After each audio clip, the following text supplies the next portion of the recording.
Hello mga ka-JP! Welcome back to my channel. Paano kung nawala o nasira ang inyong SIM card o phone na connected sa inyong GCash account? Yan ang pag-uusapan natin ngayon sa tutorial na ito. At syempre, tutulungan ko na rin kayo kung paano ma-recover ang inyong account o muli itong ma-access. At para makuha o ma-transfer na rin yung mga laman na pera nito. Tara, simulan na natin. Ang first step na gagawin natin, mag-open muna kayo ng kahit na anong browser. Tapos i-type natin dito yung GCash Help Center. Ngayon, nandito na tayo sa GCash Help Center na link. Click natin. At ngayon nga ay napunta na tayo dito sa GCash Help Center sa customer page.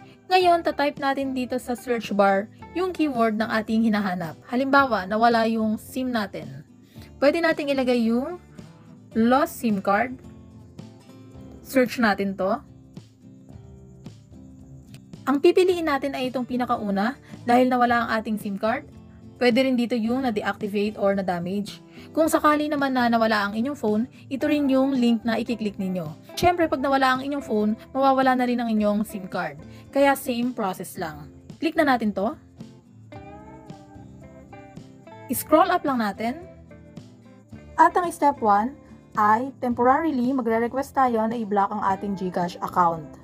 Ito ay para masiguro na secure ang ating funds habang inaasikaso o inaayos pa natin yung ating SIM card o phone.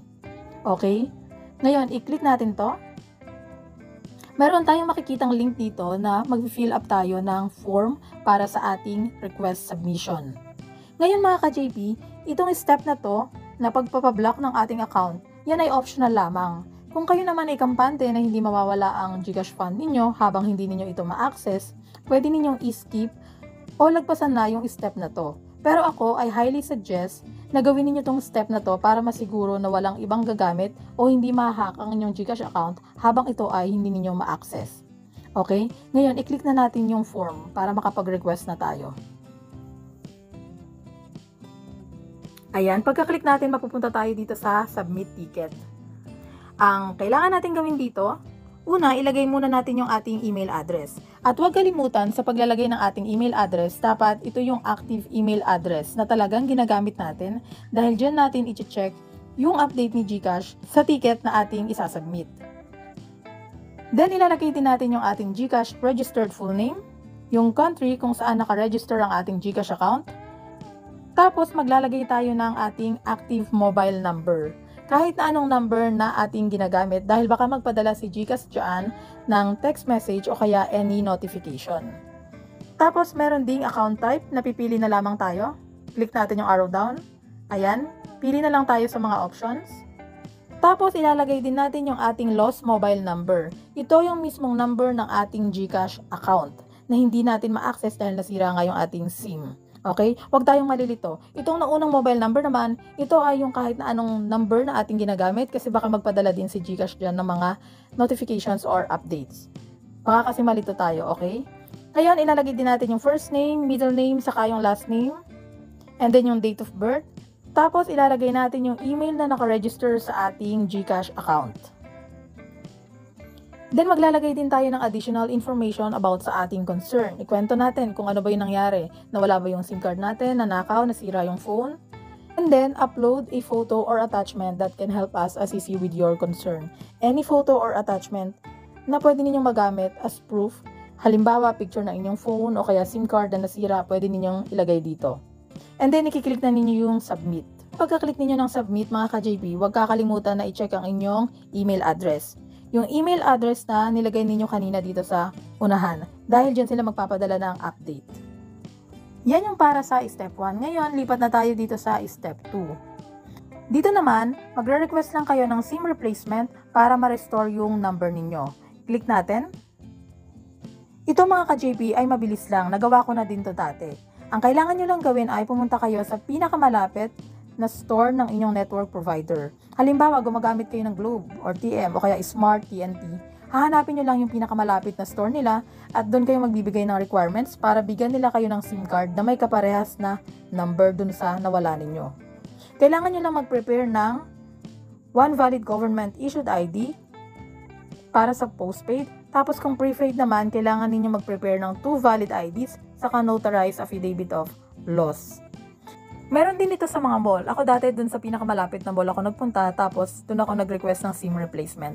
May mga stores din sila sa mall. Ngayon, kung hindi naman kayo familiar sa Notarized Affidavit of Loss, pakita ko na rin sa inyo kung saan ako kumopya. Okay? Ita-type lang natin sa Google yung sample of Notarized Affidavit of Loss for SIM card. Tapos i-search natin. Ito yung sample mga ka-JP, pwede ninyong gayahin at baguhin na lang ng konti. At pagkatapos ay dadalhin ninyo sa law offices para ipanotarize. Okay? Ngayon balik na tayo.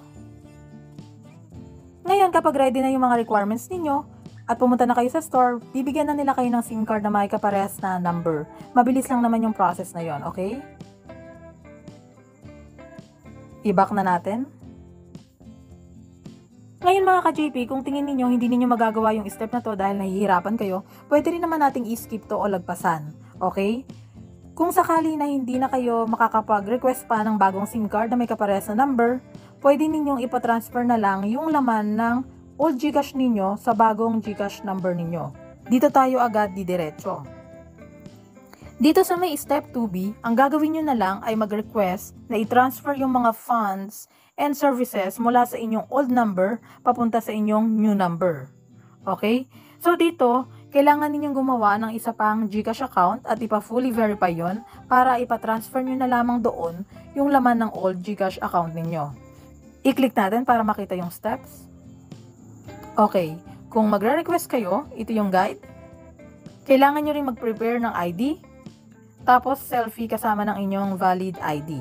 Kung sakaling nagpa-block kayo ng account ninyo kanina sa step 1 mga ka-JP, kung natatandaan ninyo, meron kayong email na ginawa na nagre-request na ipa-block muna yung account ninyo para ma-secure yung funds ninyo, doon na rin kayo mismo magre-reply at sasabihin ninyo na gusto ninyong ipa-transfer yung mga funds ninyo sa bagong GCash number ninyo. And then, i-attach din ninyo yung mga requirements na nabanggit ko tulad ng photo saka ng selfie. Ngayon mga ka-JP, kung nalilito kayo sa step na to, pwede rin naman tayong dumiretso dito at i-click na lang natin yung link na to para makapag-file kayo ng request na i-transfer yung mga laman na pera mula sa inyong old GCash papunta sa inyong bagong GCash number. Click natin to.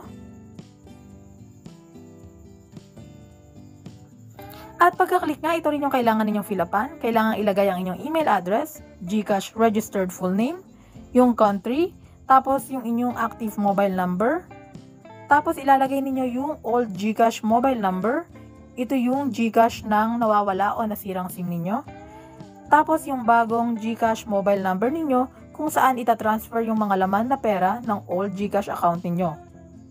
Tapos tatanungin din kayo ni GCash, ano ba yung nangyari sa old number? Merong option, pipiliin na lang ninyo kung ano yung na-experience nyo. Halimbawa sa atin ay lost SIM, click natin to. And then, i-click natin yung mga check boxes. At pagkatapos ay mag-a-add tayo ng mga information about sa ating concern at mag-upload din ng photo or attachment. Kung meron man, kung wala, okay lang din. And then, i-click natin yung submit. Mga ka-JP, alam kong nakakalito yung mga steps na to kasi masyadong madami, pero i-recap na lamang natin. Ang step 1, ito ay optional. Pwede kayong mag-request na ipa-block temporarily ang inyong account. Tapos sa step 2, magre-request kayo ng SIM replacement. Kung nahihirapan naman kayo sa step na to at hindi niyo magagawa, pwede kayong lumipat agad sa step 2B kung saan magpapa-request na lamang kayo na i-transfer ang inyong mga funds mula sa old GCash ninyo papunta sa bagong number ninyo. Ngayon, kung sakali naman na nagawa ninyo ito kanina, yung step 1, at pagkatapos ay nagawa nyo rin yung step 2, nakahingi kayo ng SIM replacement na may kaparehas na number, ang gagawin natin na kasunod ay yung step 2A, kung saan i-request na natin na i-unblock yung ating account at pagkatapos ay ma-access na natin ang ating GCash number. Click natin to. Para dito naman, ang kailangan ninyong i-prepare ay valid ID pa din at yung photo kasama ng inyong ID. Tapos, babalikan ninyo yung email kanina na ginawa ninyo sa step 1 kung saan nag-request kayo na ipablock ang inyong account. Yan yung email na babalikan ninyo. At pagkatapos doon din kayo magsasabi o magre-reply na i-unblock na nila yung inyong account dahil mayroon na kayong bagong SIM card. Ganyan lang kasimple mga ka-JP. At yan na nga yung mga steps na kailangan gawin mga ka-JP. Alam ko naman na medyo nakakalito dahil marami yung mga steps. Kung mayroon kayong mga katanungan, mag-iwan lamang sa ating comment section. Sana nakatulong kahit papaano ang tutorial na ito. Huwag kalimutang mag-like, subscribe at hit ang notification bell para updated kayo sa latest tutorial videos. Thank you!